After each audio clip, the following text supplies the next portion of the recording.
Halo teman, sebelum memasuki cerita ini, saya ingin mengingatkan bahwa apa yang akan Anda baca ini bukanlah legenda, bukan pula sekadar rumor. Ini adalah kisah yang diceritakan langsung oleh pelakunya. Dengan detail-detail yang bahkan sampai sekarang, mereka tidak berani untuk menceritakannya kembali untuk kedua kalinya. Jika Anda sedang berada di tempat yang sunyi, pastikan tidak ada siapapun di belakang Anda. Karena cerita ini bermula dari sebuah bisikan dan berakhir dengan sebuah jalan yang tidak ingin dibuka oleh siapapun. Arif selalu percaya bahwa cerita-cerita mistis hanyalah produk imajinasi, sampai ia menyaksikan sendiri apa yang terjadi pada Rani, sahabatnya sejak kecil. Rani adalah seorang gadis yang kuat, suka berpetualang, dan selalu tertawa keras setiap kali Arif menyinggung soal hantu. Namun, segalanya berubah pada hari ia memutuskan untuk kembali ke Desa Kalang, sebuah desa terpencil tempat ia dilahirkan, untuk membuat vlog tentang adat kuno. Arif ingat betul panggilan telepon pertama Rani setelah tiba di desa. Suaranya serak, seperti baru saja melewati malam tanpa tidur. Ia berkata bahwa dirinya mendengar suara seseorang sedang merapalkan mantra di malam hari. Awalnya terdengar jauh, lalu semakin lama semakin dekat. Ia bercerita bahwa neneknya pernah berpesan, jika mendengar suara pembacaan mantra, mutlak jangan pernah menjawabnya, karena itu adalah ritual membuka jalan, sebuah ritual terlarang yang digunakan untuk memanggil entitas kuno bernama Nadra. Arif tertawa, mengira Rani sedang berusaha membuat konten untuk vlognya. Namun, saat Rani mengirimkan sebuah video, tawa Arif seketika sirna. Dalam video itu, Rani sedang berdiri di tengah halaman rumah, merekam suasana malam. Tidak ada yang aneh sampai Arif melihat sesosok bayangan manusia yang merangkak dengan kedua tangan dan kaki dari sudut halaman. Mulutnya komat matip merapalkan mantra. Hal yang paling mengerikan adalah Rani sama sekali tidak menoleh, seolah ia tidak mendengar apa-apa.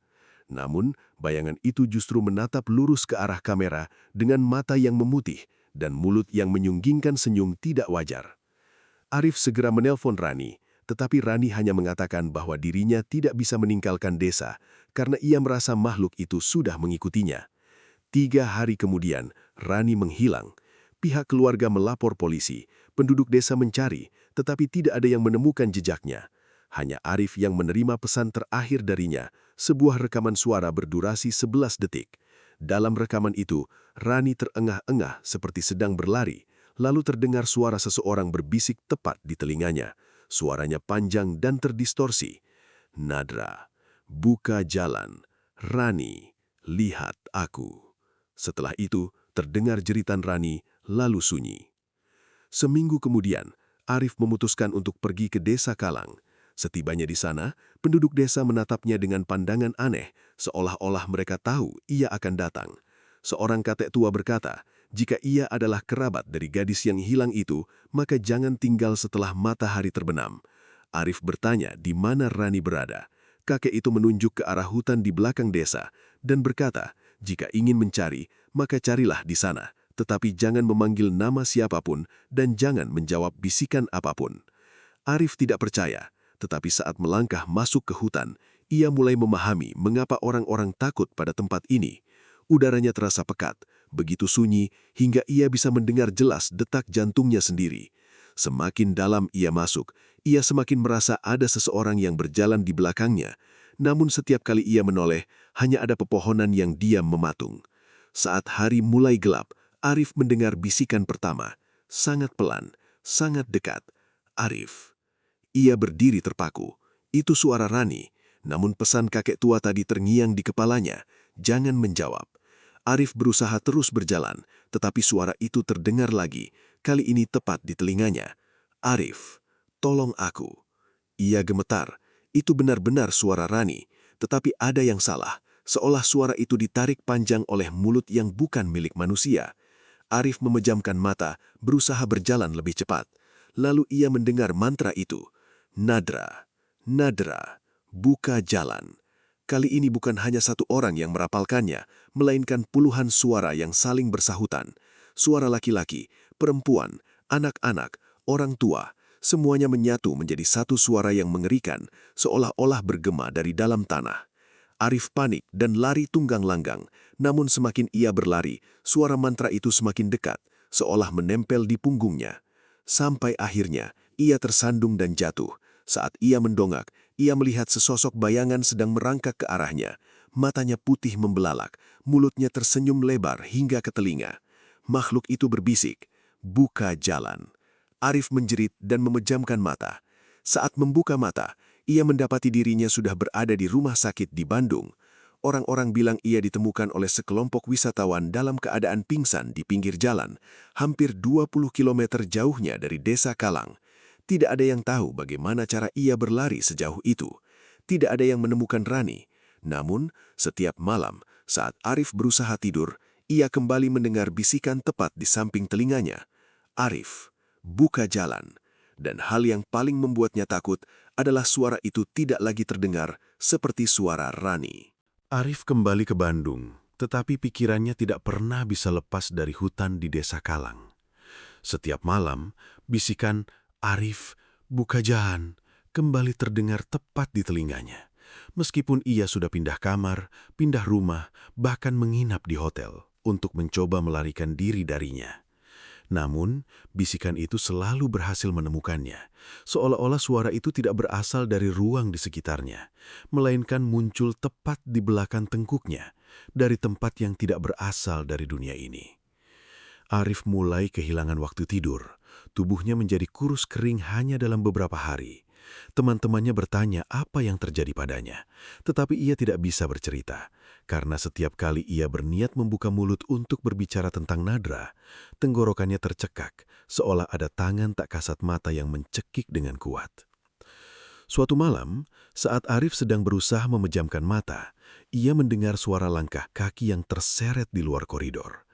Ia tinggal sendirian, dan apartemennya berada di lantai 12, tempat yang sangat jarang dilewati orang. Langkah kakinya lambat, berat, seolah-olah orang itu sedang menyeret sesuatu. Arif menahan nafas. Langkah kaki itu berhenti tepat di depan pintu kamarnya. Lalu terdengar suara ketukan. 3 kali.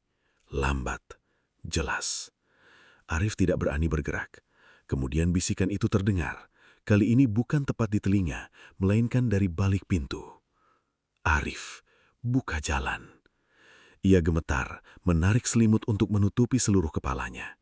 Namun pintu terbuka perlahan, meskipun ia yakin sudah menguncinya. Sesosok bayangan merangkak masuk dengan kedua tangan dan kaki. Kepalanya miring ke satu sisi seolah patah. Matanya yang putih membelalak menatap lurus ke arahnya. Arif berteriak dan tersentak bangun. Namun saat ia membuka mata, ruangan itu benar-benar kosong. Tidak ada siapa-siapa, tidak ada jejak pintu yang terbuka. Hanya ada suara nafasnya sendiri yang terengah-engah. Namun, hal yang membuatnya merinding adalah, di bawah kaki tempat tidur, terdapat bekas tanah panjang, seperti jejak seretan seseorang yang baru saja merangkak masuk. Arif tidak tahan lagi. Ia memutuskan untuk kembali ke desa Kalang demi mencari jawaban. Ia percaya bahwa hanya jika ia tahu apa yang telah terjadi pada Rani, ia baru bisa terlepas dari sesuatu yang sedang mengikutinya. Saat Arif kembali ke desa, penduduk desa menatapnya dengan pandangan yang lebih ketakutan daripada sebelumnya. Seorang pria paruh baya menariknya masuk ke dalam rumah dan berbisik, "Kau tidak seharusnya kembali. Sekali kau sudah mendengar mantra itu, ia akan mengikutimu sampai kau membuka jalan." Arif bertanya apa maksud dari membuka jalan, tetapi pria itu hanya menggelengkan kepala, tidak berani bicara lebih banyak. Arif langsung menuju ke rumah Rani. Rumah itu sunyi senyap, jendela tertutup rapat, seolah sudah lama ditinggalkan. Namun saat ia masuk ke dalam, ia melihat di dinding terdapat simbol-simbol aneh yang digambar dengan tanah merah. Simbol-simbol spiral yang saling terhubung satu sama lain seperti sebuah jalan. Di tengah ruang tamu, terdapat sebuah meja kayu. Di atas meja itu terletak sebuah buku catatan. Ia membukanya. Itu adalah buku diari Rani.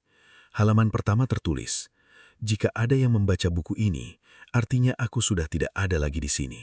Jangan cari aku, jangan panggil namaku, dan jangan pernah menjawab suara bisikan." Arif menelan ludah, membalik ke halaman berikutnya. Rani menulis bahwa ia tidak sengaja merekam ritual membuka jalan saat pergi ke hutan di belakang desa untuk mencari pemandangan video.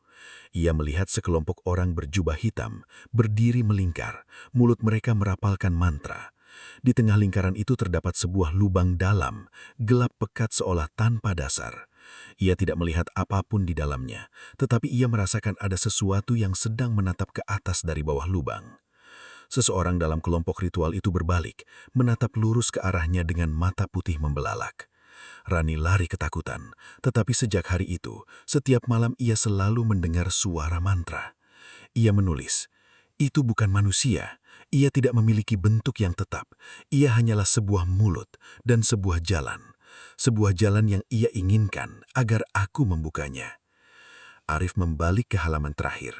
Kertas itu robek setengah, seolah-olah ada seseorang yang mencoba menyobeknya, namun masih ada tulisan yang tercakar berantakan. "Jika kau mendengarnya, jangan menjawab, karena saat kau menjawab, kau akan menjadi orang berikutnya yang membuka jalan."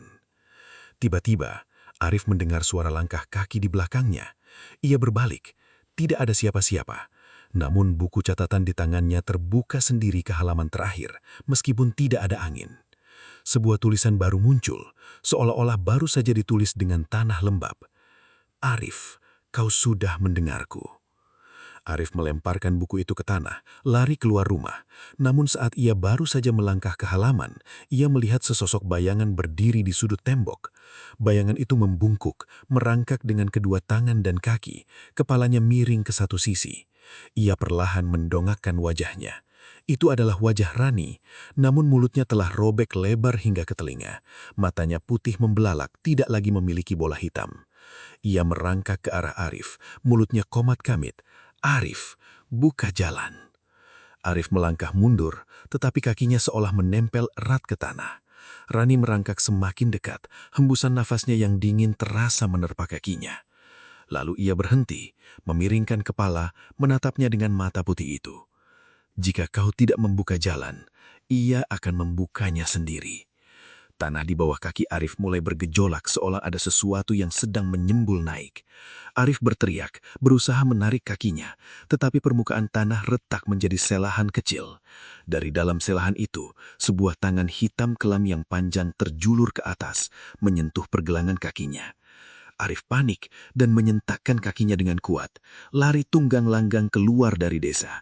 Ia tidak berani menoleh ke belakang, tetapi ia mendengar dengan jelas suara merayap di atas tanah yang mengejar di belakang, diikuti suara mantra yang bergema tubi-tubi. "Nadra, Nadra, buka jalan." Saat Arif sampai di ujung desa, ia melihat seorang nenek tua berdiri menghalangi jalan. Nenek itu menatapnya dengan pandangan kasihan dan berkata, "Sekali ia sudah menyentuhmu, kau tidak bisa lari selamanya. Kau hanya punya dua pilihan, antara membuka jalan atau mencari cara untuk menutupnya." Arif bertanya dengan suara gemetar, "Menutupnya dengan cara apa?" Nenek itu menatapnya cukup lama, lalu berkata, "Jika ingin menutup jalan, kau harus kembali ke tempat ia dibuka untuk pertama kali." Arif segera mengerti bahwa nenek itu sedang membicarakan lubang di dalam hutan. Namun nenek itu menambahkan satu kalimat yang membuat punggungnya dingin membeku.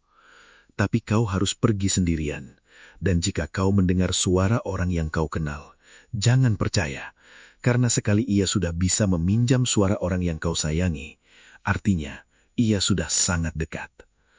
Arif berdiri mematung, karena tepat saat itu, di belakang punggungnya, terdengar suara yang sangat ia kenal hingga menyayat hati. "Arif, aku kedinginan sekali, kembalilah bersamaku." Suara Rani, namun Arif tahu, itu bukan lagi Rani. Arif berdiri terpaku saat mendengar suara Rani bergema di belakangnya. Namun ia tahu, jika ia menoleh, apa yang akan ia lihat bukan lagi sahabat yang pernah ia kenal. Ia memejamkan mata, berusaha menjaga napas tetap tenang, namun bisikan itu terdengar lagi, kali ini tepat di belakang tengkuknya. "Arif, aku sakit sekali, jangan tinggalkan aku." Suara itu membuat hatinya perih karena persis seperti suara Rani di masa lalu saat ia menangis karena terjatuh sewaktu kecil. Namun Arif ingat pesan nenek tua, Jika ia sudah bisa meminjam suara orang yang kau sayangi, artinya ia sudah sangat dekat.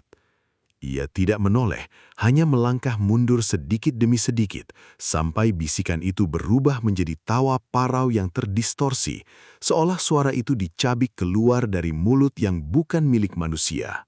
Arif lari lurus ke dalam hutan, menuju tempat di mana ritual membuka jalan pernah terjadi. Ia tahu tidak ada pilihan lain. Jika tidak menutup jalan itu, Nadra akan terus mengikutinya dan mungkin akan mencari orang lain. Hutan desa Kalang di malam hari begitu gelap hingga Arif tidak bisa melihat tangannya sendiri meskipun didekatkan ke wajah. Udaranya pekat, berbau tanah lembab dan aroma amis yang tajam seperti darah lama. Setiap langkah kakinya menimbulkan suara gemerisik, namun yang membuatnya paling takut adalah suara langkah kaki lain yang mengikuti di belakangnya. Lambat, terseret, seolah seseorang sedang merangkak di atas tanah. Arif tidak berani menoleh, hanya berlari hingga napasnya terputus-putus dan jantungnya seakan mau meledak. Akhirnya, ia sampai di area terbuka di hutan, tempat Rani pernah melihat ritual itu. Di atas tanah masih tersisa bekas simbol-simbol spiral dari tanah merah. Di tengahnya terdapat lubang hitam pekat, sangat dalam, seperti mulut raksasa yang sedang menganga sambil menunggu. Arif berdiri di depan lubang itu, merasa seolah ada ratusan mata tak kasat mata sedang menatapnya dari dasar. Ia mendengar suara bisikan bergema naik, bukan satu suara, melainkan puluhan, ratusan suara yang saling bertumpukan. Buka jalan, buka jalan. Arif gemetar, namun ia tahu apa yang harus dilakukan. Ia ingat kata nenek tua, jika ingin menutup jalan, harus kembali ke tempat ia dibuka untuk pertama kalinya. Namun nenek itu tidak memberitahu cara menutupnya. Arif menatap ke dalam lubang, lalu menatap simbol-simbol spiral di tanah. Ia menyadari bahwa semua simbol itu mengarah ke pusat lubang, seperti sebuah jalan yang menuntun ke bawah. Jika ingin menutup jalan, mungkin ia harus menghancurkan simbol-simbol ini. Ia membungkuk, menggunakan tangannya untuk menghapus simbol pertama. Seketika itu juga, tanah bergetar, suara bisikan di bawah lubang berubah menjadi kemarahan, memanjang seperti suara angin yang menderu melalui ribuan mulut. Arif terus menghapus simbol kedua, ketiga. Setiap kali ia menghapus, suara teriakan semakin keras, seolah ada sesuatu yang sedang berusaha memanjat naik dari bawah lubang. Sampai pada simbol keenam, tanah retak dan sebuah tangan hitam kelam yang panjang terjulur ke atas, meraba-raba udara. Arif mundur, namun tangan itu mencengkeram tepian lubang, menarik sebuah kepala putih pucat dengan mata putih membelalak dan mulut yang lebar hingga ke telinga. Itu bukan Rani, itu bukan manusia, itu adalah sesuatu yang Rani lihat dalam ritual tersebut, Nadra. Makhluk itu merangkak naik dari lubang, tubuhnya panjang kurus seolah tidak memiliki tulang, bergerak dengan kedua tangan dan kaki, kepalanya miring ke satu sisi. Mulutnya terbuka, mengeluarkan bisikan yang panjang. Arif, buka jalan. Arif menjerit, menerjang menuju simbol terakhir, namun saat ia baru saja menyentuhnya, Nadra sudah merangkak tepat di samping kakinya. Tangan hitam kelam itu menyentuh pergelangan kakinya, dingin membeku seperti es. Arif mengerahkan seluruh tenaganya, menghapus simbol terakhir. Tanah bergencang hebat. Nadra meraung, raungan yang tidak menyerupai makhluk apapun di dunia ini. Lubang itu mulai menyusut, seolah ada kekuatan tak kasat mata yang menariknya menutup. Nadra berusaha memegang pinggiran lubang, namun tanah amblas menariknya kembali ke bawah. Ia menatap Arif, mata putihnya membelalak lebar, mulutnya mengeluarkan bisikan terakhir. Arif, kau membuka jalan. Lalu ia ditarik ke bawah, lenyap dalam kegelapan. Lubang itu menutup sepenuhnya, segala sesuatu menjadi sunyi. Arif jatuh terduduk di tanah, terengah-engah, air mata mengalir karena kelelahan dan ketakutan. Ia pikir semuanya telah berakhir, namun saat ia berdiri, ia mendengar suara langkah kaki di belakangnya. Lambat, jelas, terseret. Arif menoleh, tidak ada siapa-siapa. Namun di atas tanah, tepat di tempat Nadra menghilang, terdapat tulisan dari tanah merah seolah baru saja dituliskan. Jalan telah ditutup, tapi pembuka jalan masih ada di sana. Arif merasakan punggungnya dingin membeku. Ia melihat ke arah kakinya. Pergelangan kaki di mana Nadra menyentuhnya masih menyisakan bekas hitam pekat, seperti luka lebam dalam yang tidak bisa dihapus. Ia mendengar suara bisikan yang sangat pelan, seolah berasal dari dalam tubuhnya sendiri. Arif, buka jalan. Kali ini, bisikan itu tidak datang dari luar. Ia datang dari dalam kepalanya, dari dalam sumsum tulang kakinya, dari tempat di mana Nadra telah menyentuhnya. Arif menyadari satu hal yang mengerikan. Ia telah menutup jalan itu, namun ia telah menjadi pembawa tanda Nadra.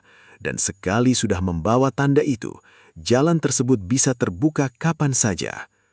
Ia lari dari hutan, dari desa Kalang, dari segala sesuatu yang berhubungan dengan kutukan itu.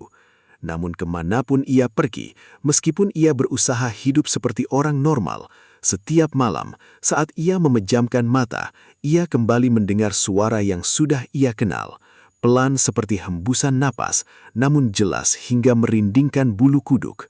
Arif, buka jalan. Dan ia tahu, suatu hari nanti, jalan itu akan kembali terbuka, bukan di desa Kalang, melainkan tepat di tempat ia berdiri.